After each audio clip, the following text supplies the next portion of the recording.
ఇక ప్రపంచ వార్తల సమాహారం వరల్డ్ న్యూస్ ఇప్పుడు చూద్దాం.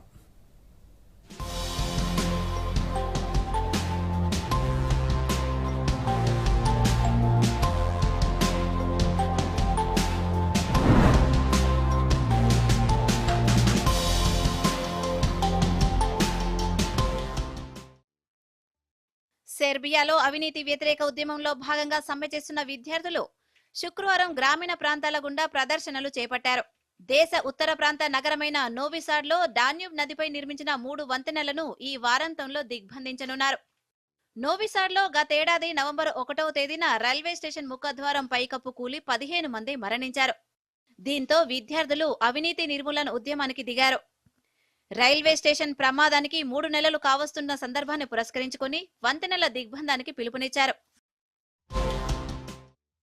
జన్మతః పౌరసత్వం ఇచ్చే నిబంధన ప్రాథమికంగా బానిసల పిల్లల కోసమే తప్ప యావత్ ప్రపంచానికి ఉద్దేశించింది కాదని అమెరికా అధ్యక్షుడు డొనాల్డ్ ట్రంప్ అన్నారు. అమెరికా అధ్యక్షునిగా పదవీ బాధ్యతలు స్వీకరించిన తొలినాడే ట్రంప్ జన్మతః పౌరసత్వాన్ని రద్దు చేస్తూ కార్యనిర్వాహక ఆదేశాలు జారీ చేశారు.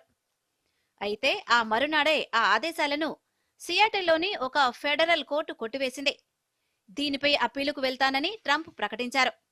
సుప్రీంకోర్టు తనకు అనుకూలంగా తీర్పు వెలువరిస్తుందని ఆయన తాజాగా ఆశాభావం వ్యక్తం చేశారు.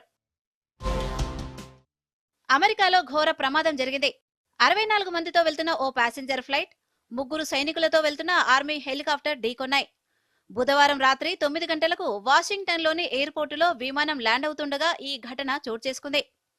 దీంతో పెద్ద ఎత్తున పేలుడు సంభవించి విమానం, హెలికాప్టర్ ముక్కలై పోటోమాక్ నదిలో పడ్డాయి. అమెరికా అధ్యక్ష భవనం వైట్ హౌస్ కు 5 కిలోమీటర్ల దూరంలోనే ఈ ఘటన జరిగింది. సిరియా తాత్కాలిక అధ్యక్షుడిగా తిరుగుబాటు నేత అహ్మద్ అల్ షరా నియమితులయ్యారు. ఈ విషయాన్ని అక్కడి తాత్కాలిక ప్రభుత్వం బుధవారం ప్రకటించింది. తాత్కాలిక శాసనసభను ఏర్పాటు చేసే బాధ్యతను షరాకు అప్పగించినట్లు సిరియా సైనికాధికారి హాసన్ అబ్దుల్ గనీ ప్రకటించారు. కైలాస మానస సరోవర్ యాత్రను ఈ వేసవిలో పునః ప్రారంభించాలని భారత్, చైనాలు సంయుక్తంగా నిర్ణయించాయి. దీంతో పాటు ఇరు దేశాల మధ్య నేరుగా విమాన సర్వీసుల పునరుద్ధరణకు సూత్రప్రాయంగా అంగీకరించినట్లు భారత విదేశాంగ శాఖ వెల్లడించింది. 2 దేశాల మధ్య పౌర సంబంధాలు పెంపొందించుకునేందుకు తగు చర్యలు తీసుకోవాలని నిర్ణయించినట్లు తెలిపింది. చైనా పర్యటనలో భాగంగా భారత విదేశాంగ కార్యదర్శి విక్రమ్ మిశ్రీ ఆ దేశ విదేశాంగ శాఖ మంత్రి వాంగ్ యూతో జరిపిన భేటీలో నిర్ణయాలు తీసుకున్నారు.